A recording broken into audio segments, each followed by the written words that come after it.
Hemos estado en las últimas semanas hablando acerca de cómo vivir vidas cristianas poderosas, victoriosas, bendecidas.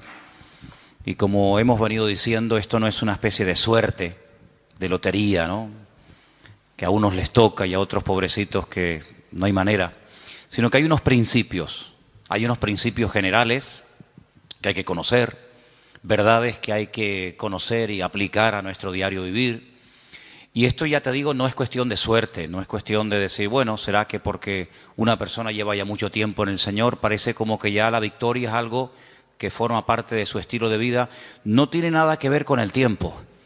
De hecho, hay creyentes que llevan muchos años en los caminos del Señor y puede ser que se dé el caso de que todavía no sean victoriosos o vencedores en todas las áreas de su vida.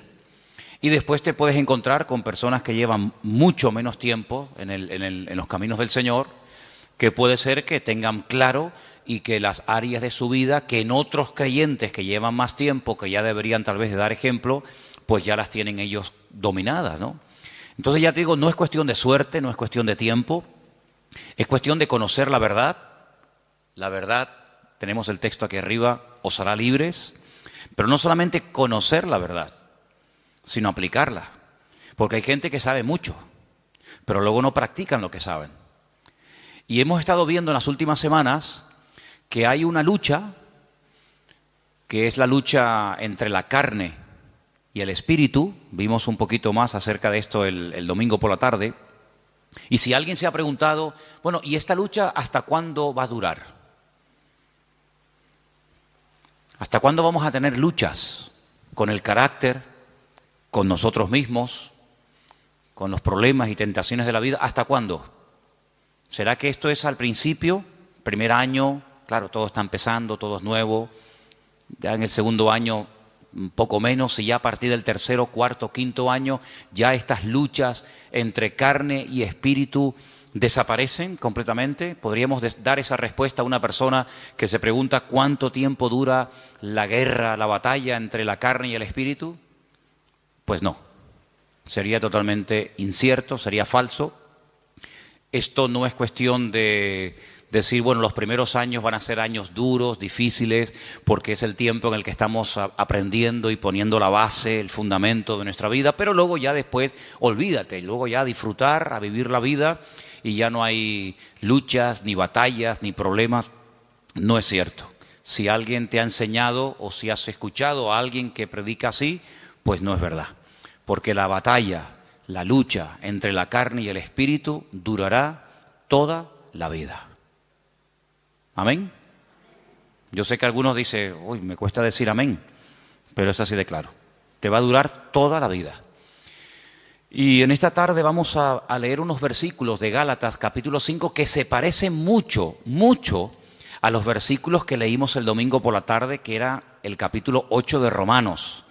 Ahora pues ninguna condenación hay para los que están en Cristo Jesús, los que no andan conforme a la carne, sino conforme al Espíritu.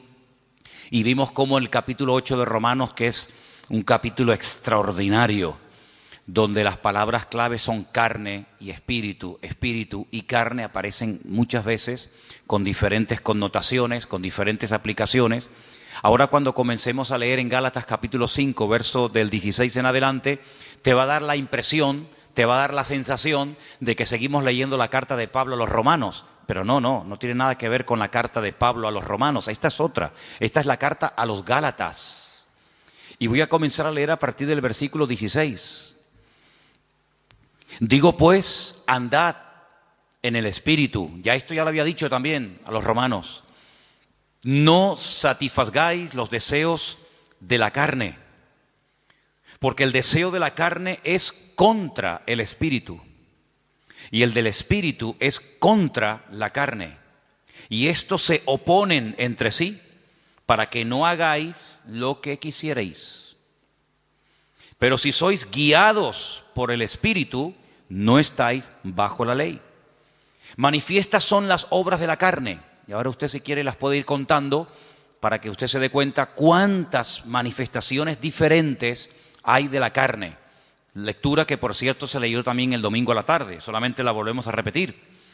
Las obras de la carne son manifiestas y son adulterio, fornicación, inmundicia, lascivia, idolatría, hechicerías, enemistades, pleitos, celos, iras, contiendas, disensiones, herejías, envidias, homicidios, borracheras, orgías, y no ha terminado la lista, sino que simplemente la acorta y dice, y cosas semejantes a estas, y que hay más, acerca de las cuales os amonesto, como ya os lo he dicho antes, que los que practican tales cosas no heredarán el reino de Dios. Y ahora cambia completamente el tono.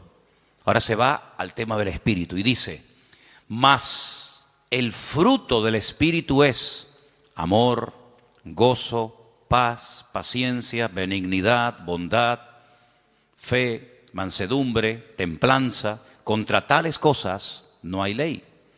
Los que son de Cristo han crucificado la carne con sus pasiones y deseos. Si vivimos por el Espíritu, andemos también por el Espíritu. No nos hagamos vanagloriosos e irritándonos unos a otros, envidiándonos unos a otros. Si Pablo nos presenta un panorama muy real.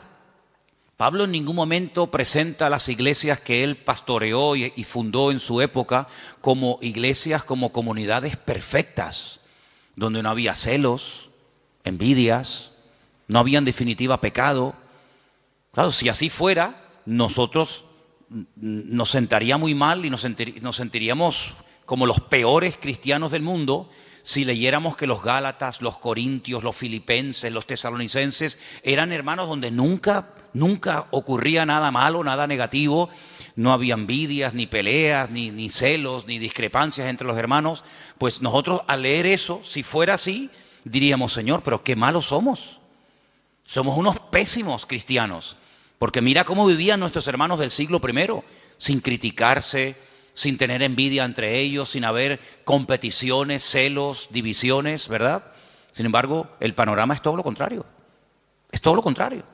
Mire, si fuéramos a la primera iglesia, a la iglesia primitiva, la iglesia madre, la iglesia de Jerusalén, una iglesia, pues imagínate tú, estaban allí todos los apóstoles, todos los discípulos del Señor, atendiendo, pastoreando la iglesia. De los 12, eran 11, porque uno, todos sabemos que se quitó la vida, Judas, pero el resto estaban allí. Ahí estaba Juan, estaba Tomás, estaba Pedro, estaba Santiago.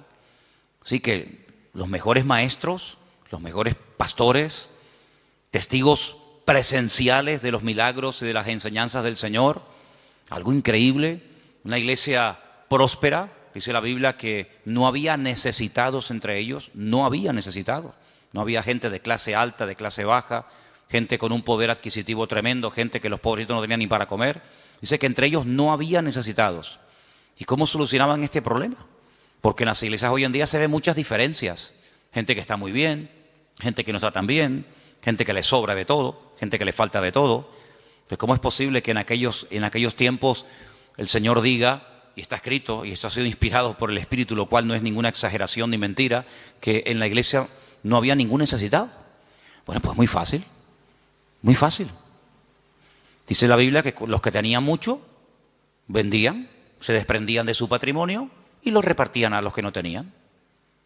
Sí, pero bueno, es que eso es lo que dice la Biblia, que los que tenían propiedades, no todos tenían propiedades, evidentemente, pero los que tenían propiedades, los que tenían un patrimonio muy grande, lo vendían y no se lo quedaban para ellos, sino que dice que lo repartían, lo ponían a los pies de los apóstoles y ellos sabían a qué familias y a qué hermanos y cómo y cuándo repartir, de tal manera que dice que no había.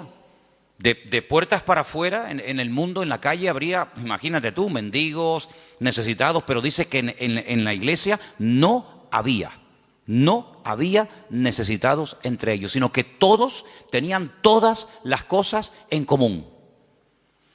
Entonces, claro, muchas veces la gente dice, pero hermano, las cosas que se leían en la Biblia, aquellos milagros, aquellos acontecimientos tremendos, hoy en día no se ven. Hombre, evidentemente, ¿cómo se van a ver?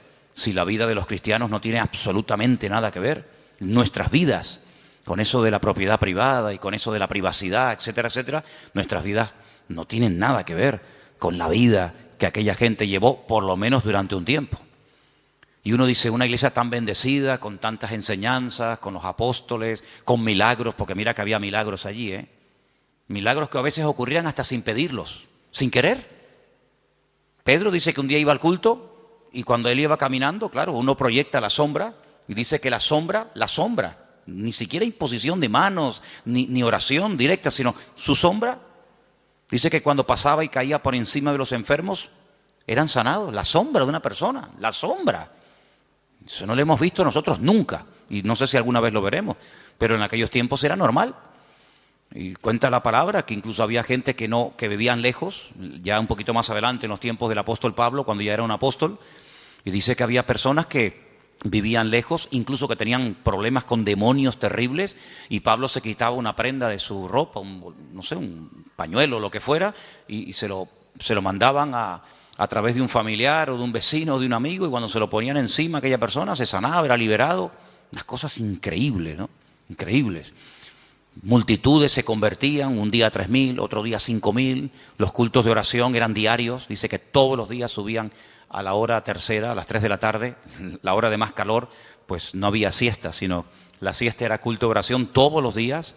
Iban a entrar a la iglesia y la gente pedía y oraban por ellos y ya entraba. Imagínate tú, empezar el culto ya con sanidades y milagros y aún no había empezado el culto. Una iglesia increíble. ¿No te hubiera gustado formar parte, aunque sea un tiempito, de esa iglesia? ¿No te hubiera gustado escuchar? ¿Quién predica el jueves? Juan, el discípulo amado. ¡Wow! Y el domingo por la tarde, Pedro y Santiago. Y el próximo jueves, Tomás. Y el siguiente, una gloria increíble. Pero ¿cuál fue el primer problema de esa iglesia?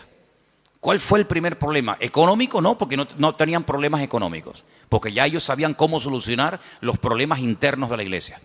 Ellos sabían perfectamente, oye, no llega para tal. Pues no pasa nada, si no llega, yo tengo una casa, la vendo, pum, y con eso se paga no sé qué. Oye, que ahora no tenemos para no sé qué. No pasa nada, tengo un terreno. Ellos sabían perfectamente cómo solucionar los problemas económicos.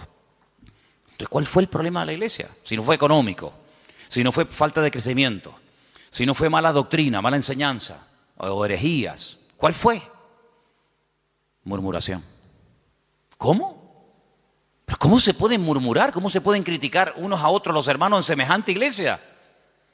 ¿Y por qué murmuraron?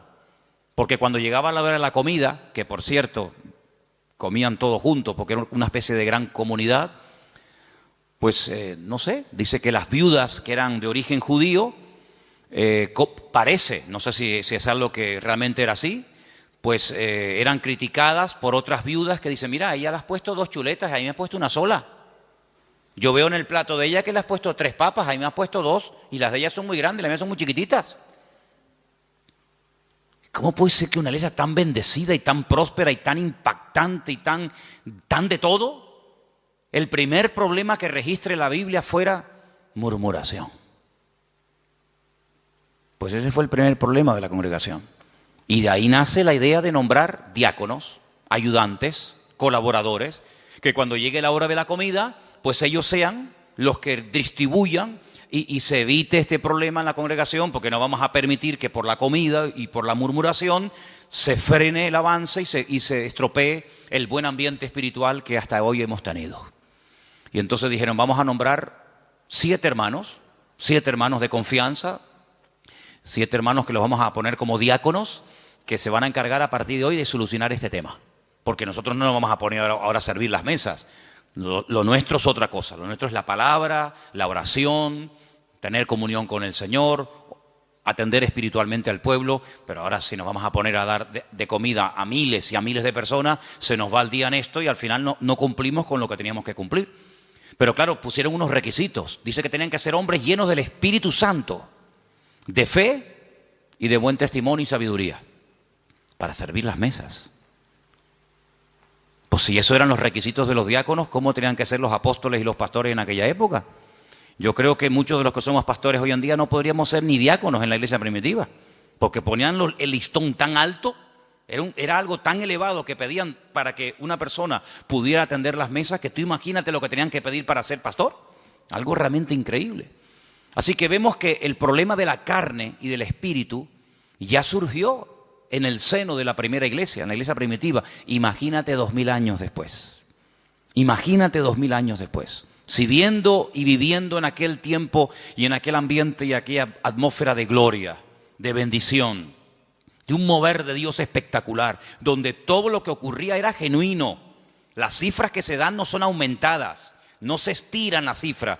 Bueno, eran 200 los que se convirtieron, pero tú pones ahí 5000. No. Todo era genuino, los milagros eran genuinos, las sanidades eran genuinas. Todo lo que ocurría era genuino, no eran cifras evangelásticas. Eran cifras genuinas, milagros realmente del Señor. Si eso ya ocurría en aquella época, imagínate hoy en día cuando nuestro nivel de santidad, nuestro nivel de espiritualidad no tiene absolutamente nada que ver con el de nuestros hermanos de los primeros siglos de la era cristiana. Entonces vemos que el problema dentro de la iglesia fue la carnalidad. Ahora, oraba y le pedía al Señor, Señor, tiene que haber algún cuadro, tiene que haber algún pasaje en la Biblia para que este tema que estamos tratando últimamente de la carne y del espíritu, de vivir en victoria o vivir en derrota, nos resulte lo suficientemente gráfico como para captar lo que más o menos quiere decir la Biblia cuando habla de la lucha continua entre la carne y el espíritu. Y hay un pasaje extraordinario. Hay un pasaje increíble y lo vamos a leer esta tarde y vais a ver cómo al entender ese pasaje vais a poder entender mucho más lo que me refiero cuando hablo de la carne y del espíritu. Vamos al primer libro de la Biblia, al primero, que se llama Génesis, capítulo 25. En Génesis capítulo 25 vamos a leer una historia muy conocida, pero de la cual vamos a extraer muchísimas lecciones para poder entender mejor la lucha entre la carne y el espíritu. Génesis capítulo 25, voy a leer a partir del versículo 19. ¿Lo tienen, hermanos? Muy bien. Dice así la palabra del Señor, presta atención, hermano. Estos son los descendientes de Isaac, hijo de Abraham. Abraham engendró a Isaac. Y era Isaac de 40 años cuando tomó por mujer a Rebeca, hija de Betuel, arameo de Padán Aram, hermana de Labán, arameo. ¿Cuántos datos en un solo versículo? La edad, el nombre del padre, el nombre del hermano, un montón de datos, todos muy importantes.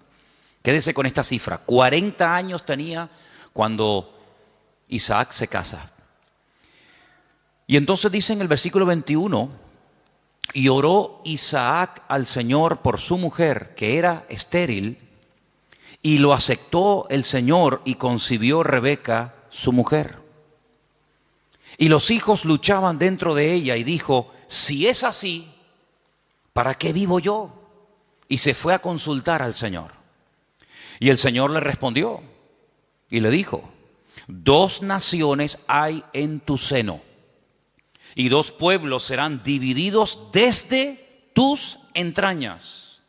El uno será más fuerte que el otro y el mayor servirá al menor. Esa es la palabra que el Señor le da a esta mujer atormentada. Esta mujer que lo está pasando realmente mal, porque tiene una batalla, tiene una guerra dentro de su vientre. Entonces ella dice, Señor, si estar embarazada es esto, yo no quiero vivir, yo no quiero seguir adelante con este embarazo, quítame la vida. Y entonces ella se va y se refugia en el Señor y le dice, Señor, explícame qué es lo que aquí está pasando. Seguramente ella habrá hablado con otras mujeres, incluso a lo mejor, vete tú a saber, con alguna mujer que también estaba embarazada como ella en aquel tiempo. Y seguramente alguna le habrá dicho, oye, pues yo no sé, yo no te entiendo porque a mí no me está pasando nada de lo que tú estás diciendo. Entonces ella cuando se va a consultar con el Señor no es porque está un poquito mareada y tiene vómitos por la mañana temprano cuando se levanta y pierde el equilibrio y está cansada. No, ella está harta. Ella lo está pasando francamente mal. Pero va a consultar, va a buscar palabra de Dios. No va a quejarse, no va puerta por puerta, sino que ella va al único que le puede decir qué es lo que está pasando. Ella va al Señor y desahoga su alma delante del Señor, y el Señor le habla y le da una palabra tremenda. Mira, no llevas uno, llevas dos. Y son dos pueblos. Y están peleándose desde tu vientre. Y siempre será así. Y el mayor servirá al menor. Y entonces ya ella más o menos entiende qué es lo que está pasando. Seguimos. Versículo 24.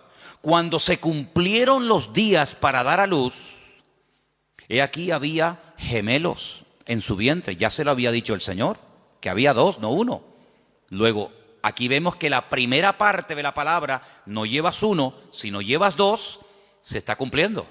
Cuando ella vio salir uno y vio salir al otro, ella seguramente habrá recordado lo que el Señor le había dicho. Dos, llevas dos, no uno, dos. Luego, si la primera parte de la palabra se ha cumplido, prepárate porque la segunda también se va a cumplir. ¿Cuál es?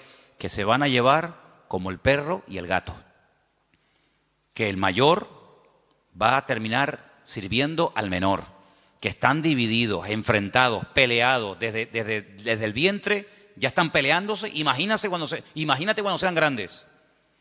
Entonces dice en el versículo 25 que salió el primero. Dice rubio, ahora hablaremos acerca de eso. Y era todo velludo, como una pelliza. Y llamaron su nombre Esaú. Fíjate que en el versículo 25 dice, y salió el primero. Ahora tendría que decir el siguiente versículo, y salió el segundo, ¿sí o no? Pues no dice eso. Cuando sale Esaú dice, salió el primero, pero cuando sale el otro hermano, dice el versículo 26, después, no dice el segundo, dice después.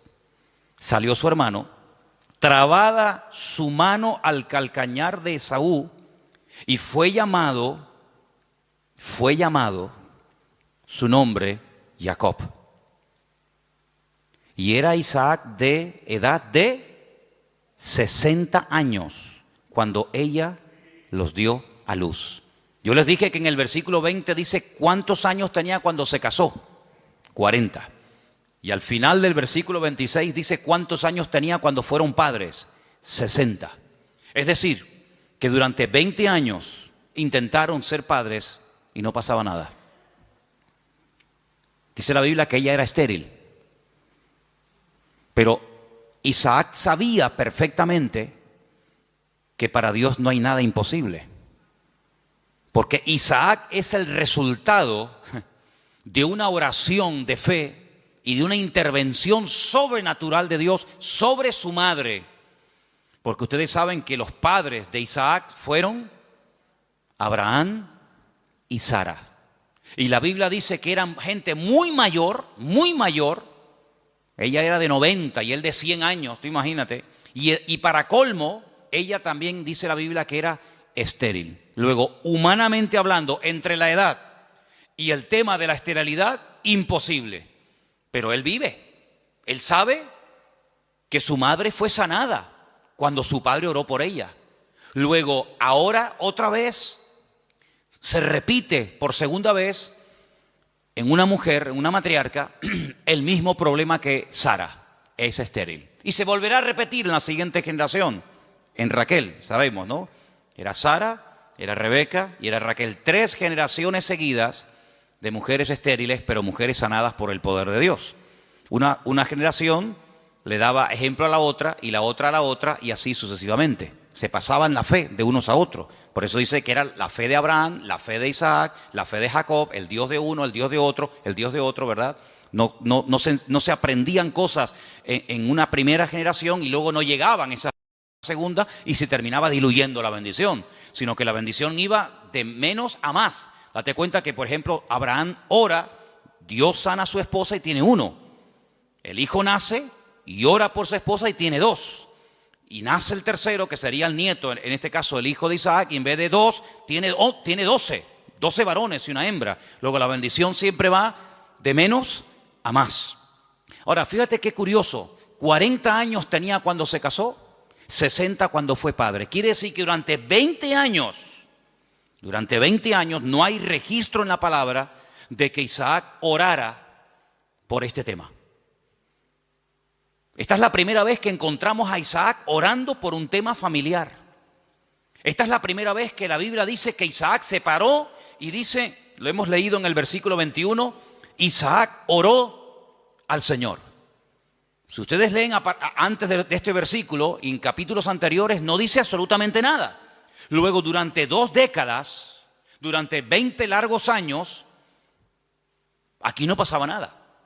Hasta que Isaac, el cabeza del hogar, se para y dice, aquí hay que orar. Pero el texto que estamos leyendo esta tarde me llama mucho la atención porque cuando dice en el versículo 21, y oró, esa palabra, vayetar, significa oró insistentemente, porfiadamente. No oró de una forma superficial. Bueno, Señor, tú sabes que queremos ser Padre, ayúdanos en tu nombre, amén. Venga, vamos a hacer otra cosa. Sino que él se metió en serio con Dios. Él dijo, aquí hay un problema. Curioso que no dice que su esposa también oró con él, sino dice que él se puso enfrente de ella a orar por ella. Eso es muy curioso. Él tomó autoridad y dijo, bueno, a lo mejor tú ya te has resignado a no ser madre. Pero dice que él se paró frente a ella y él oró fervientemente. Bueno, por ahí hay un versículo en Santiago que dice que la oración del justo puede mucho. No dice así, me equivoqué, perdón. La oración eficaz del justo puede mucho. Corregí porque no es lo mismo decir que la oración del justo puede mucho que decir que la oración eficaz del justo puede mucho. Si quitamos la palabra eficaz, da a entender como que todo lo que oramos resulta con éxito, y no es así. Es la oración eficaz. Algún día hablaremos de cómo se arma, cómo se construye, cómo se hace una oración eficaz. Porque hay gente que dice, es que yo oro y yo no veo resultados. Y yo pido, pero llevo 20 años y yo no veo. Entonces la Biblia dice, es la oración eficaz. Porque hay oraciones que no son eficaces. Son oraciones, pero no son eficaces. Y una vez conté aquí que Alejandro Magno tenía en su guardia personal un grupo, creo que eran como de 400 y pico mujeres, que la llamaban las amazonas, que eran mujeres que se cortaban un pecho, amazonas, con un solo pecho, se quitaban un seno, porque eran las mujeres que tenían que protegerlo a él, era su guardia pretoriana, por decirlo de alguna manera, era su seguridad privada, personal, y las mujeres, lógicamente, al tener pecho, pues no se puede pegar el arco como un hombre se lo puede pegar y de esa manera apuntar, sino que al no poderse pegar el arco, la flecha no sale como tiene que salir. Entonces se sacrificaban por su rey, se cortaban un seno, pues se llama amazonas, con un solo seno, y de esa manera, donde ponían la flecha, o donde ponían el ojo, ponían la flecha. Entonces eran personas que se sacrificaban, se amputaban un miembro de su cuerpo con tal de cumplir con su cometido. Bueno, el Señor dijo una vez que si tu ojo te produce problemas, que te lo arranque. O si tu problema no está en los ojos, sino en las manos, pues arráncatela o córtatela. Porque mejor es entrar tuerto, ¿no? Se dice tuerto, ¿no? Mejor es entrar con una sola mano que no entrar. Entonces, si hay algún miembro de tu cuerpo que te está causando problemas, pues ya sabes lo que tienes que hacer. Si lo quieres tomar simbólicamente o lo quieres tomar literalmente, tú verás. Pero tú tienes la responsabilidad de cortar, de quitar de tu vida todo aquello que te está impidiendo obtener resultados. Sea mano, sea ojo, sea televisión, sea internet, sea móvil, sea amigo, sea novia, sea novio, sea vecino, sea vecina, sea perro, sea coche, sea moto, sea deporte, sea lo que sea, sea lo que sea. Cuando hablamos de acerca del ojo, no es que necesariamente me voy a arrancar el ojo, porque puedo seguir viendo por el otro. Entonces, estamos en la misma. Sino es todo lo que entra, porque dice la Biblia en Eclesiastés, cuando describe el cuerpo humano, ustedes saben que hay una descripción del cuerpo humano desde la cabeza hasta la coronilla, desde la coronilla hasta la planta de los pies. Cuando él llega a la parte de la visión, él dice que son las ventanas. Las ventanas. Y el Señor dijo, si tu ojo es bueno, Si lo que tú ves, si lo que entra por las ventanas es bueno, todo tu cuerpo estará lleno de luz. Pero si tú abres la ventana, que son los ojos son las ventanas del alma. Con el alma tú la alimentas con lo que ves. La carne se alimenta con lo que ves. De hecho, lo que ves es lo que después la carne desea. Entonces, de ahí viene el refrán, ojos que no ven, corazón que no siente, ¿verdad? Entonces, cuando tú tienes las ventanas abiertas, pues tienes que saber seleccionar, porque hay cosas que mejor no verlas. Exactamente es con la mano. La mano es, digamos, el miembro que habla acerca de lo que hacemos. Los ojos lo que miramos, lo que deseamos, lo que anhelamos, donde ponemos la visión, que después nos lleva a la acción, de la visión a la acción. Pero la mano representa la acción en sí misma. Hacemos con las manos. Cristo sanaba a los enfermos con las manos, tocaba a los enfermos, multiplicaba los panes y los peces. Las manos son, digamos, el medio, hablando de una forma simbólica de lo que hacemos, de lo que ejecutamos. Entonces, si lo que estás haciendo o lo que estás viendo, lo que está entrando en definitiva en tu mente y lo que posteriormente sale te está causando problemas, tienes que tomar medidas preventivas primero. Si ya no funcionan las medidas preventivas, entonces otro tipo de medidas, pero lo que no puede ser es que la carne esté superando la vida en el espíritu, porque dice la Biblia que los que viven en la carne no pueden agradar a Dios. Y los que son guiados según la carne van a la muerte, a la destrucción.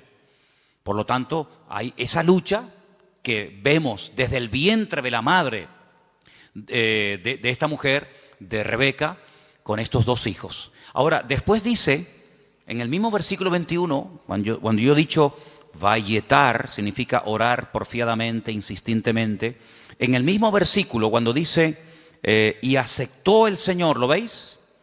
Es la misma palabra, pero se pronuncia de una forma diferente, vayater. Vayater, vayatar, vayater. Se escribe igual, pero las vocales se ponen diferentes. ¿Y saben lo que significa eso? Aquí se ha traducido por aceptó el Señor. Aceptó el Señor. Significa que convenció a Dios. Dicho de otra forma, Dios se dejó convencer por la oración de Isaac. Es increíble. Dios se dejó convencer. A ver, ¿qué quieres? Presenta argumentos. Preséntame argumentos. ¿Por qué quieres ser padre? No tenemos la oración de Isaac. Solamente tenemos el hecho de que oró Isaac al Señor y el Señor dijo, está bien. Pero la oración que hizo Isaac al Señor, qué pena, no la tenemos. ¿Te hubiera gustado que estuviera ahí? Algún día cuando lleguemos a la gloria decir, oye Isaac, ¿puedo hablar contigo un segundito? ¿Me podrías decir más o menos lo que le pediste a Dios cuando querías ser padre? Sí, mira, le dije esto y esto y esto. Tienen que aprender hebreo, si no, no pueden hablar con él. No, son bromas. Pero tuvo que orar de una forma que dice que convenció a Dios. Dios dijo, me has convencido. Ya está, problema solucionado. Fíjate, si en vez de haber esperado de los 40 años que se casó, a los 60, yo pregunto, si hubiera orado a los 2 años de casarse, de esa manera como oró, ¿no hubiera el Señor respondido? Por supuesto. Si hubiera orado cuando tenía cuando tenía 45, 50 años, los gemelos podían haber nacido antes. Pero no hay registro en la Biblia de que Isaac orara a esa edad, con esa intensidad y con ese fervor. Pero sí hay registro en la Biblia, a los 60 años, cuando él ora, el Señor se deja convencer. Los argumentos que presentó Isaac, pienso yo que un argumento podía haber sido este. Señor, tú le dijiste a mi padre que en ti serían benditas todas las naciones de la tierra y que tú le darías un heredero. Y que yo sería el hijo de la promesa. Pero Señor, cuando yo me muera, mi padre vio en mí el cumplimiento de la palabra. Yo soy el hijo de la promesa. Por eso me pusieron Isaac, que significa ríanse, gócense, alégrense. Estaba todo cerrado, estaba todo opuesto. La esterilidad de la madre, la vejez del padre, imposible. Pero ríanse, Isaac. Yo soy el hijo de la promesa, pero ¿y cuando yo me muera? Se acabó la risa, se acabó la alegría. Cuando yo y mi mujer nos muramos, ya no hay continuidad. La bendición nació y murió con nosotros. ¿Cómo puede ser esto? Señor, dame hijos para que siga la bendición. Y ahí presenta argumentos. Y ahí, en el buen sentido de la palabra, Isaac dialoga, discute, pelea con Dios en oración y dice, Vayater, Dios se dejó convencer.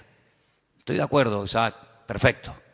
Tu mujer a partir de ahora quedará embarazada. Qué tremendo, ¿eh? Qué tremendo. Si nos tomáramos más en serio, no solo la oración, sino cómo oramos, qué diferente sería nuestra vida. ¿Sí o no?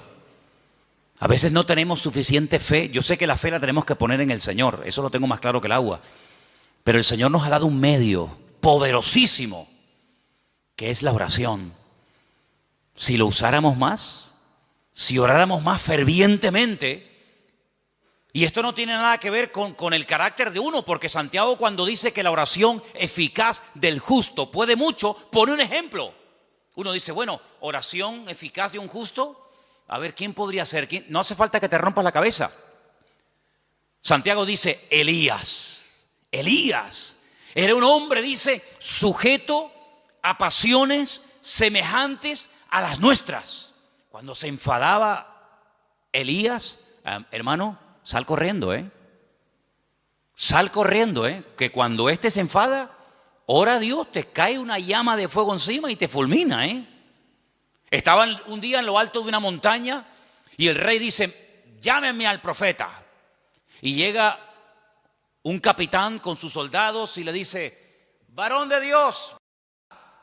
Así como no le gustó mucho el tonito, ¿no? No le gustó mucho la forma tal vez como se lo dijo. Y Elías se le queda mirando y le dice, varón de Dios, ¿no? Así como con rintintín.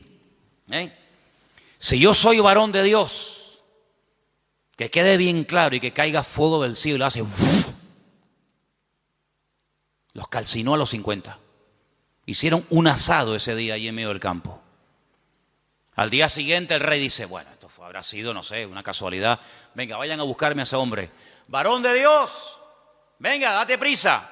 Sí, si yo soy varón de Dios, que quede bien claro. Ya van 100. Un olor a carne en la atmósfera había terrible, ¿no? Tercer grupo, vayan a buscarme a ese hombre. Cuando llega el tercero se tira a tierra y dice, gran varón de Dios, ten misericordia de mí, por favor, no me quemes. Te pido, te suplico. Así me gusta. Ahí se baja Elías. Así era Elías, amigo. Así era Elías. Alguien dijo en cierta ocasión que si el Señor no se lleva en un carro de fuego a Elías, le prende fuego a todo el país. Porque para él todos estaban mal. Claro, para él todos estaban mal. En un día, mató a 100 soldados. Días más tarde, a 450 profetas de Baal les cortó el cuello en el monte Carmelo. ¿Pero este quién es? Y después hablan los americanos de Rambo. Esto es increíble, es tremendo este hombre. El Señor se lo tuvo que llevar con él. Pero mira, era un hombre que se desanimaba, ¿sí o no? Señor, quítame la vida, estoy harto, me siento solo. Este no es mi sitio, no sé qué, orando tonterías. Una mujer le dice, mañana como no ponga tu cabeza en un plato, como tú pusiste en un plato la cabeza de mis profetas, y sale corriendo por miedo a una mujer. Claro, si Elías era tremendo, ¿cómo tenía que ser esta mujer? Porque para salir corriendo desde allí hasta donde fue corriendo, pero dice que era un hombre sujeto a pasiones semejantes a las nuestras. Se enfadaba, se desanimaba, se deprimía, oraba tonterías. Pero cuando oraba, amigo, cuando ese hombre entraba en guerra y en comunión con Dios, no había infierno que lo pudiera detener. ¿Te das cuenta? Entonces aquí encontramos un ejemplo de cómo este hombre ora. La mujer no dice que orara. Bueno, pero que tienes que orar eres tú, que para eso eres el hombre, para eso eres la cabeza. Y tú tienes que traer la bendición a tu casa. Y la bendición viene cuando tú buscas de Dios, cuando tú oras sinceramente. Mira, el peor defecto que puede tener un hombre no es que no predique. Hermana, si su marido nunca va a ser un predicador, no se enfade con él. No todos han sido llamados a predicar. Ese no es el mayor problema de un hombre. El mayor problema de un hombre es que no sabe cantar. No. Hermano, hay hermanos que el Señor los bendiga. Por ahí no van los tiros. Es que a mí me gustaría tener un hombre que cante, sí, pero mire, le tocó, no, no hay más, hermana. El problema de un hombre no es que no canta o no predica. ¿Tú sabes cuál es la peor desgracia que puede tener un hombre?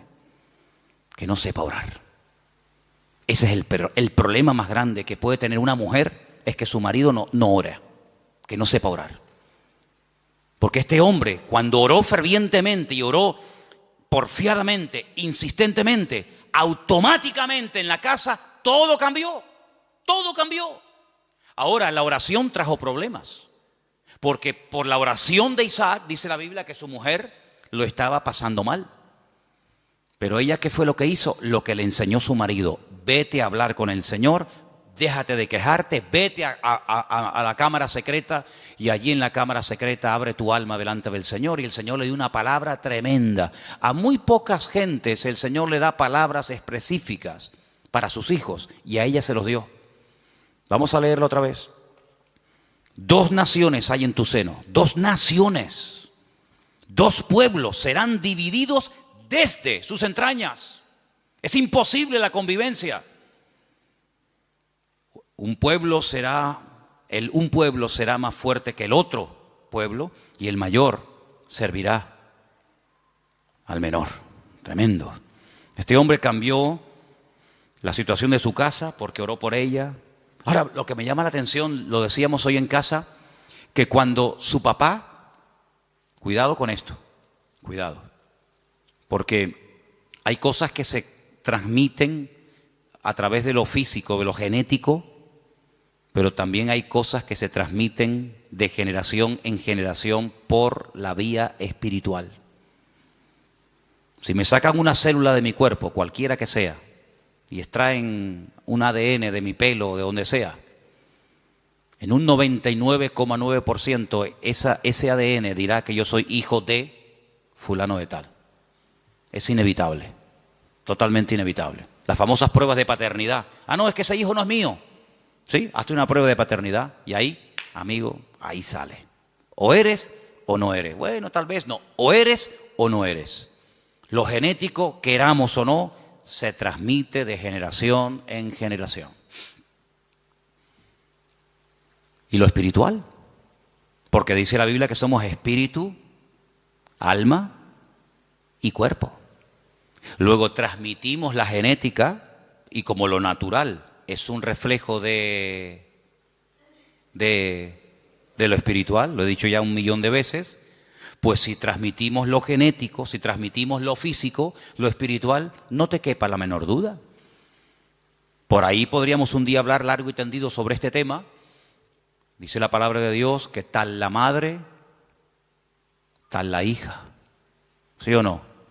Eso dice la Biblia. Tal la madre, tal la hija. No dice tal el padre, tal el hijo. Eso no lo dice. Pero la Biblia se dice tal la madre, tal la hija. Así que mamá, ten cuidado que le estás transmitiendo a tus hijos. Porque la madre transmite mucho más a los hijos de lo que te puedas imaginar. Mucho más a veces que un padre. ¿Qué te parece? La responsabilidad es tremenda. Así que si hay aspectos negativos espiritualmente hablando de tu madre o de tus antepasados, métete en la habitación con el Señor y que Dios corte todo eso lo antes posible. Para que no seas tú una víctima de cosas del pasado.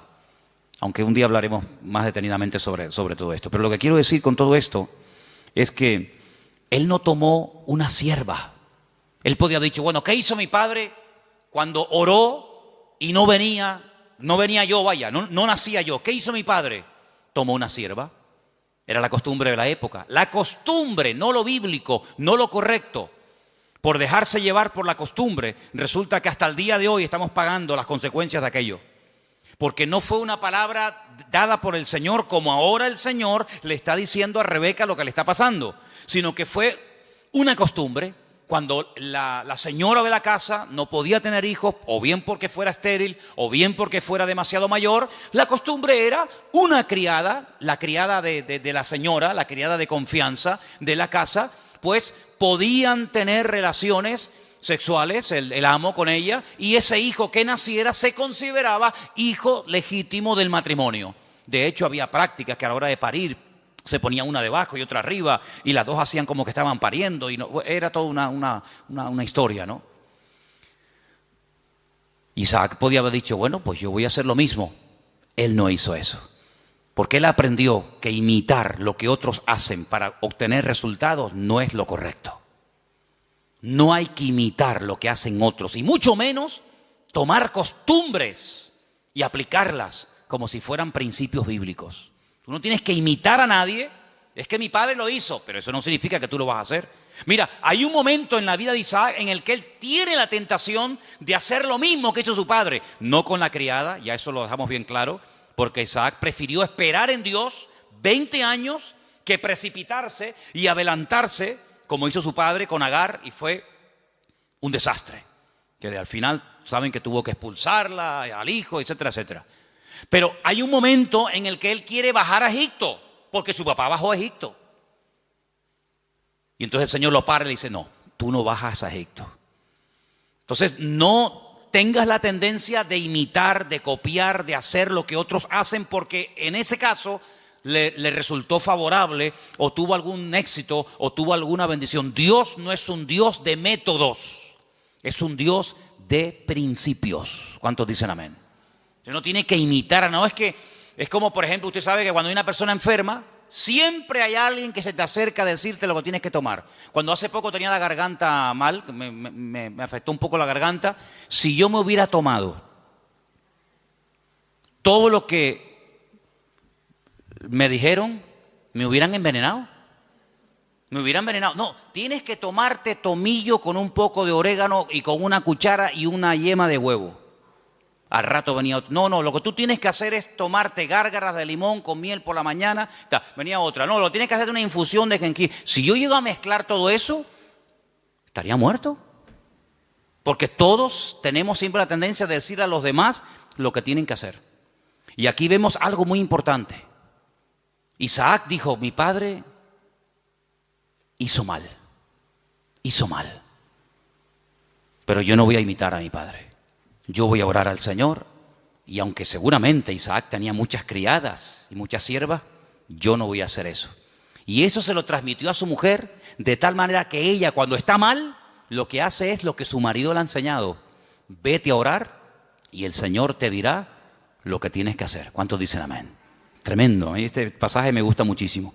Así que no toma el ejemplo de su padre, pero ahora vamos al versículo donde dice que los hijos luchaban dentro de ella. Dentro de ella.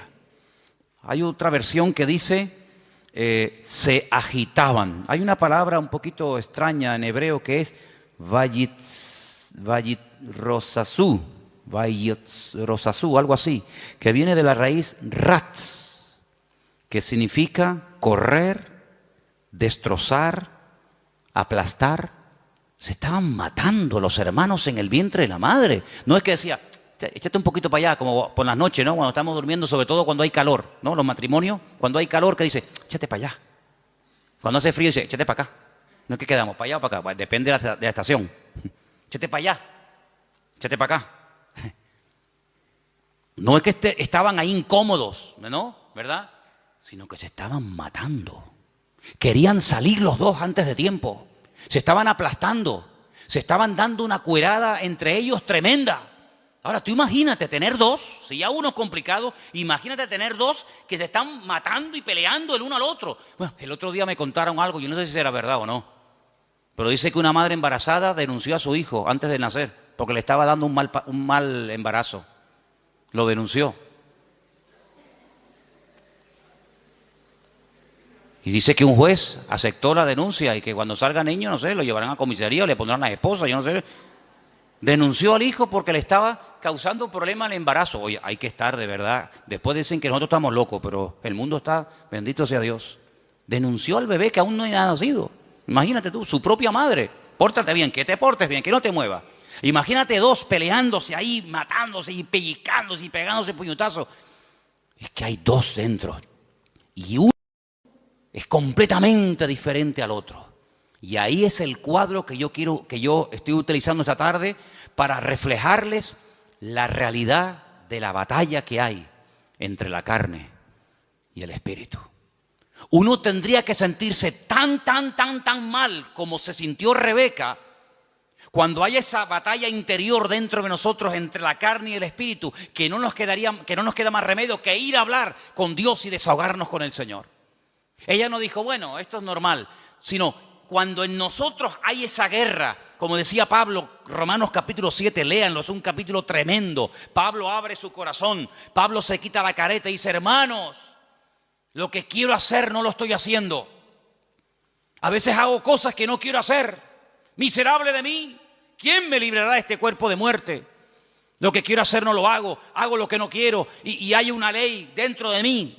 No le eche la culpa a fulano, a mengano. Hay una ley, hay algo dentro de mí. Es esa ley que la carne se rebela contra el espíritu contra la carne, igual que Jacob y Esaú, que se mataban y se pegaban el uno al otro. ¿Y qué hizo Rebeca? Se fue a hablar con el Señor. Eso es lo que deberíamos de hacer cuando nos sentimos mal, cuando queremos orar, pero no quiero orar. Cuando quiero leer la Biblia, pero no me da la gana de leer la Biblia. Y cuando quiero que Dios me bendiga, pero ya no quiero saber nada de Dios, me tiene cansado. Y cuando quiero ir, pero ya no quiero ir. Cuando hay esa lucha, no te resignes y digas, bueno, seré que soy raro, seré que soy un bicho extraño. No. Lo que tenemos que hacer es lo mismo que hizo Rebeca. Señor, ¿qué pasa? ¿Qué me está pasando? Señor, háblame, ayúdame. Porque si no me ayuda, quítame la vida. Porque esto no es vida ni es nada. No lo dijo, pero casi probablemente estuvo tentada a decir, es que yo estaba mejor antes que ahora. Yo estaba mejor antes cuando era una mujer estéril, sin hijos, que ahora que tenía que estar saltando de alegría por estar embarazada, pues antes yo vivía y me sentía mejor que ahora. Ahora que me has bendecido, esta bendición me está trayendo unos problemas terribles. No dijo todo esto, lo estoy diciendo yo, a ver si me entienden. Pero ¿cuántas veces puede pasar por nuestra mente? ¿Cuántas veces nos pueden cruzar los cables por nuestra mente y decir, ¿y ahora qué? Ahora, y lee la Biblia y vas a la iglesia y no sé qué, y te das cuenta. El diablo es tremendamente cruel con nosotros. Y nos hace ver un panorama irreal, pero lo pinta de tal manera que parece que es real. Tremendo. Ya se lo dijo al Señor, solamente te quiero pedir una cosa, que te postres y me adores. Y si lo haces, mira qué fácil, te postras, me adoras y ya está. Te doy todos los reinos de la tierra. Y el diablo lo que quiere, detrás de toda tentación, detrás de todo ataque, siempre está lo mismo. Claudica, tira la toalla, ríndete. ¿Y qué es rendirse? Es darle la razón al diablo. Pero dice la Biblia, sométete a Dios, resiste al diablo y huirá de vosotros. ¿Cuántos dicen amén? No dice, no, yo me someto a Dios y el diablo huye. Es que no dice eso. Es que no dice eso. Como tú te estés montando una vida cristiana diferente a los principios que dice la palabra, te vas a llevar cada palo, te vas a llevar cada desilusión, porque ves que haces cosas y no funcionan. Y no hay nada peor que hacer algo y ver que no funciona y te enfadas con Dios. Someteos a Dios, someterse a Dios. ¿Qué es someterse a Dios? Habrá que explicar a estas alturas lo que es someterse a Dios. Hermano, rendirse a Dios sin condiciones. Es que yo siento, es que yo creo, es que a mí me parece, es que yo haría. Someterse, rendirse. Tú has perdido la guerra, el que manda soy yo. No me digas a mí dónde tienes que vivir, cómo tengo que vestirte, cómo tengo que tratar, porque tú te has rendido. El que he ganado soy yo, y el que gana la guerra le dice al vencido cómo tienen que hacerse las cosas. No me vengas a poner condiciones. Someterse a Dios, rendirse a Dios. Ya no vivo yo. Muy bien, perfecto. Ahora que te has sometido, ahora que te has rendido, ahora puedes resistir. ¿A quién? Al diablo. Y huirá, tiempo futuro, huirá. Pero no me dices cuándo, no. Te digo el presente, sométete, resiste. Tiempo presente y en futuro la victoria, huirá. Es decir, si tú te has sometido a Dios, tú sabrás, yo no sé. Si tú te estás sometiendo a Dios diariamente, porque no es que me sometí el domingo pasado y durante toda la semana hago lo que me da la gana. No, me someto el lunes, me someto el martes, me someto el miércoles, me someto cada día, cada instante de mi vida. Si yo me estoy sometiendo, yo tengo que resistir el lunes, el martes, el miércoles. Y si no se ha solucionado el problema, si no ha huido el enemigo, si no se ve un rayo de luz en el horizonte, ¿qué hago? Pues quiere decir que tienes que seguir sometiéndote a Dios y resistiendo, sometiéndote y resistiendo. ¿Hasta cuándo? Hasta que huya. Ese es el objetivo, hacer huir al enemigo, ¿sí o no? Cuando tú te montas en un avión, imagínate que te vas de aquí a Madrid y por el camino dice, señorita, una preguntita por favor. ¿Estas turbulencias es normal? Sí, sí, es normal. ¿No me podría dejar usted a mí por el camino, por favor? ¿Cómo? ¿Cuánto tarda esto? 2 horas y media. ¿2 horas y media? No, yo no. No, dígale al chofer que en la próxima parada me bajo. Menos mal que no hay timbre en los aviones. Si hubiera timbre, ¿cuántas veces le darían la paliza al pobre piloto? Para, aquí me quedo. No, tú tienes que llegar hasta el final, porque tú saliste de un sitio para llegar a otro. Y en la vida cristiana no hay paradas intermedias. Saliste y no volváis atrás, dice la Biblia. El Señor le dijo al pueblo de Israel, no hagan otra vez nunca este camino de vuelta. Yo los he sacado de allí para llevarlos a la tierra de prometida, la tierra que fluye leche y miel. No se les ocurra nunca más, ni a ustedes, ni a vuestros descendientes, hacer el camino de vuelta a Egipto, porque no hay marcha atrás. Y en la vida cristiana dice que el que pone la mano en el arado no puede mirar atrás, porque si pongo la mirada atrás, el surco no sale derecho, sale todo torcido, y eso es un desastre, es un desastre. Por lo tanto, vemos en este pasaje que se oró, se obtuvo resultados, pero lo que queremos hablar con todo esto es de la diferencia de Esaú y de Jacob, para después darnos cuenta de lo que es la carne y de lo que es el espíritu. Serían divididos, separados, enfrentados desde el vientre de su madre. Es decir, convivencia cero, imposible. Cuando hace años, ¿se acuerdan los que estaban? Algunos todavía no saben esto, pero cuando estábamos en el puerto de la Cruz y en una de las casas que hay allí, ¿se acuerdan ustedes que vinieron aquellos santeros? Eran cubanos, total, ¿qué más da? Pero eran cubanos. Hubieran sido japoneses, pues digo, santeros japoneses, aunque nunca me imagino un santero japonés, pero bueno. Vinieron aquellos santeros japoneses y lo primero que me dijeron el primer día, dice, venimos a por ti, por tu casa, por tu iglesia, por tu ministerio, vamos a destruirte. Ya. Yo miré así para que no hubiera ningún hermano y me escuchara. Porque algunos cuando a lo mejor vieron a Cristo volcar las mesas y se sacó el cinturón, dijeron, ¡ah! El Señor se enfadó. Sí, se enfadó, porque hay momentos para enfadarse. Entonces el Señor volcó las mesas y lo volcó correctamente, no se equivocó. ¿Ustedes creen que se equivocó el Señor? Lo hizo todo perfecto. Pues yo le dije a aquello, digo, ay amigo, ustedes no saben dónde han caído. Y una serie de cosas más. Entramos en guerra, claro, entramos en guerra. Mataron palomas. Me iba por las mañanas allí, tenían todo el patio lleno de huevos, de plumas, de sangre, un pavo degollado, velas negras, cocos, no sé qué. Y yo digo, tú sigue haciendo lo que quieras. Sí, haz lo que quieras. Como si quieres matar una piara de cochinos aquí en el patio, me da exactamente igual. Y el Señor me dio una palabra orando una noche en el muro allí en Jerusalén. Y me dijo, de aquí a poco se irán y no los verás nunca más. Mirarás y el malo ya no estará y nunca más lo verás. ¿Qué te parece? Entramos en guerra, se fueron, no como vinieron. Cuando alguien viene a hacerte daño no se va igual que como vino. No. En el mundo espiritual no, en el mundo puede ser, pero en el mundo espiritual cuando alguien viene a hacerte daño no se va igual que cuando vino. Se va peor, se va dividido. Dice, por un camino viene y por 7 se marchan. Sí, la reacción a nuestro favor siempre es en contra del enemigo, evidentemente. Y llegó un día en el que yo dije, ya está, se acabó. Uno de ellos me llamó. Me llamó aparte y me dice, ¿puedo hablar con usted?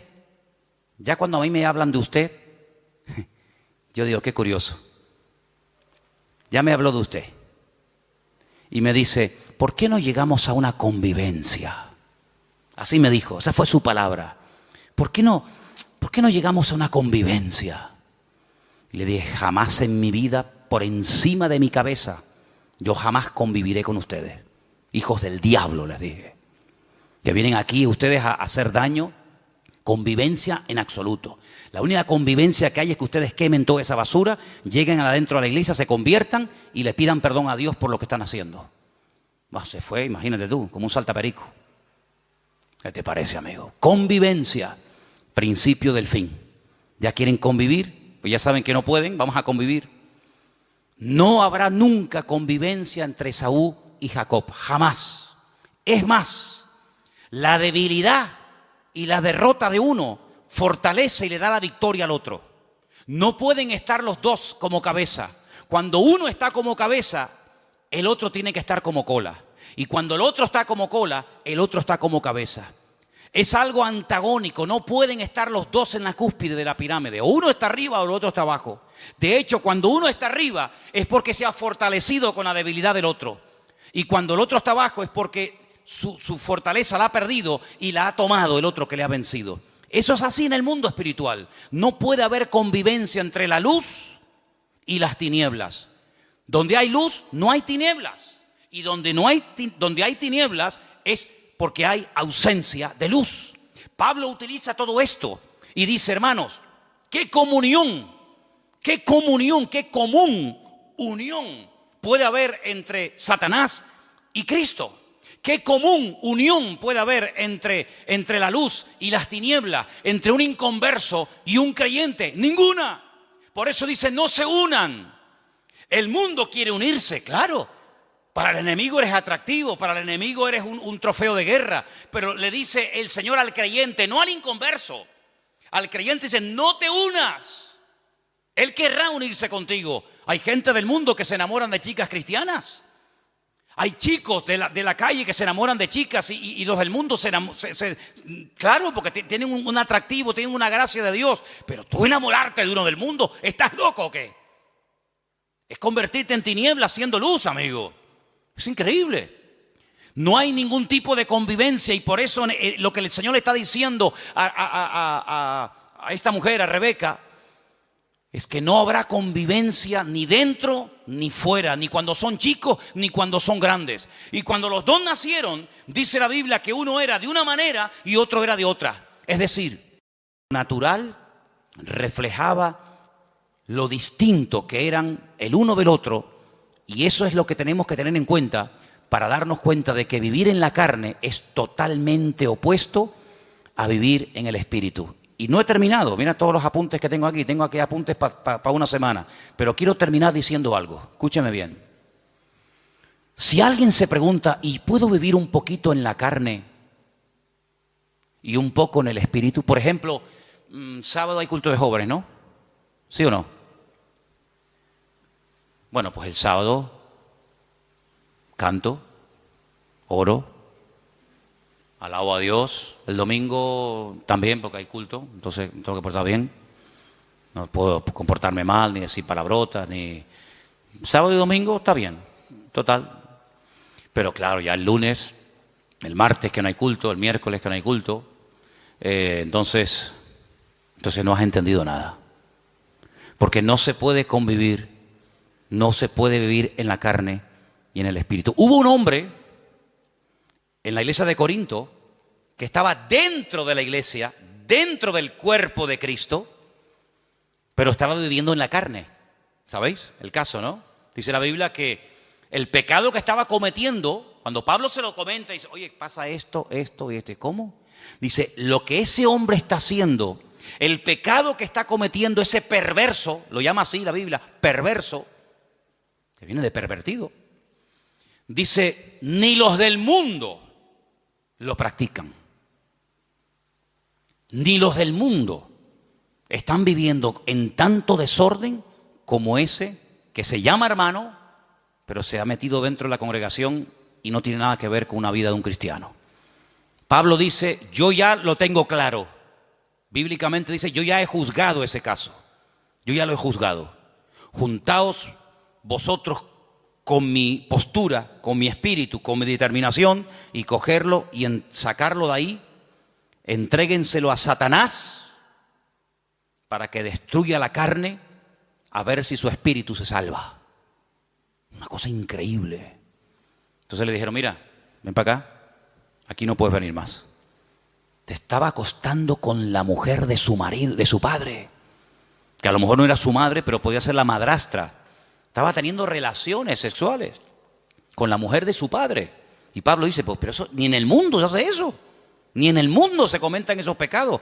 Cójalo, dice que lo echaron fuera para que Satanás lo zarandeara, lo sacudiera. Cuando tú sales de la iglesia, el diablo te dice, ven. El 4 de junio tú estabas aquí en la plataforma llorando, diciendo, Señor, usa mi vida, voy a servirte, cuenta conmigo, diablo, te reprendo, te ato. Y el diablo escuchando.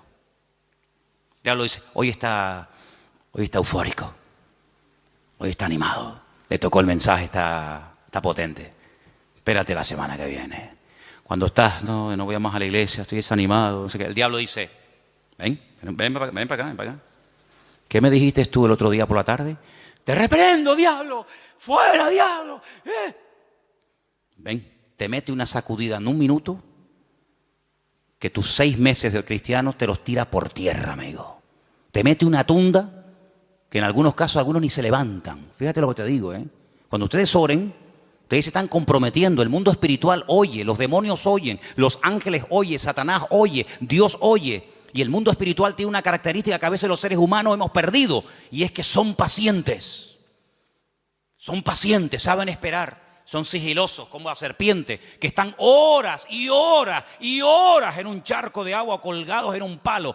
Horas ahí sin moverse, no pestañean nada, esperando que pase una presa. Uno dice, vámonos ya, aquí no viene nadie, está uno pescando, llevamos 10 minutos, pues espérate un momento, si acabamos de llegar, vámonos ya. La serpiente está ahí esperando, 1 hora, 2 horas, hasta que ¡ra! Son así, amigos. Entonces el diablo en el mundo espiritual hay esa característica de saber esperar. ¿No dice la Biblia que está como un león rugiente? ¿Buscando a quién? ¿A quién devorar? A veces no lo tiene fácil, hay que ser sincero. A veces no encuentra uno una presa fácil. Pero cuando el lobo, cuando el león, cuando el animal que va a cazar, que vive de la carne, de lo que mata, va a cazar, no ataca al primero que ve. Jamás hace eso. Se sube en un lugar alto y observa la manada. Hay 3000 ñus, 200 cebras, 400 antílopes. ¿Y a dónde ataco? ¿A dónde voy? Espera. Y empiezan a observar. Uy, aquel camina raro. Empiezan a mirar. Va cojo, es mayor. Se cansa, va al último. Hacen una estrategia de tal manera que a ese, que no puede ir al ritmo de los otros, lo aísla, la manada se va, lo deja solo, y cuando está solo, encima, débil, enfermo, se le tiran encima y se acabó. El diablo es un ladrón que viene a hurtar, a matar y a destruir. Lo que le da fuerza al diablo en un país son los carnales. Lo que le da fuerza a los demonios en una nación, en un continente, son la gente carnal. Y por eso lo que tenemos que hacer es sacudirnos de la carnalidad. Porque la próxima semana, tal vez el domingo, la segunda parte del mensaje, veremos a dónde se llegó en la relación entre hermanos. Ya era insostenible aquello. Y entonces nos damos cuenta de que Esaú, el carnal, el malo, tenía una cosa que necesitaba urgentemente Jacob para poder triunfar en la vida. Y entonces vamos a descubrir qué es lo que tiene el mundo, qué es lo que tiene Esaú, que a nosotros nos interesa quitárselo, pero cuando se lo quitemos, ahí te quedas, Esaú. Entonces, hermanos, eso es lo que significa pelear la buena batalla. Se dan cuenta que hay tanto material, se dan cuenta que hay tanto tema, pero lo importante es que le digas al Señor otra vez. Sé que el domingo te pedí que lo dijeras, pero otra vez te pido que hoy lo hagas. Señor, no quiero vivir en la carne. Cierra tus ojos ahí donde estás. Quiero vivir sometido al Espíritu. No quiero el espíritu de Esaú. No quiero ser un carnal. No quiero ser una persona que menosprecia las bendiciones, sino que pelea para obtener la bendición de Dios. Isaac cambió su casa cuando oró y obtuvo resultados en el nombre del Señor. Y hay cosas que tú tienes que tomar autoridad y pelearlas y orar en el nombre del Señor, con la autoridad del Señor y su palabra, Porque el Señor te ha llamado a ti a vivir en victoria.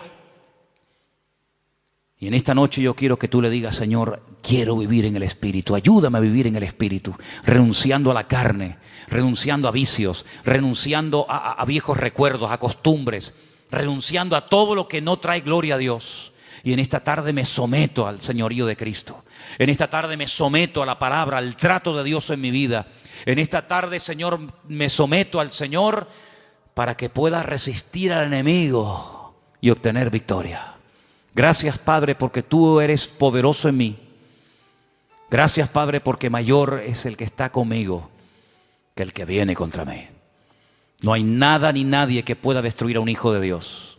Hagan lo que hagan y digan lo que digan.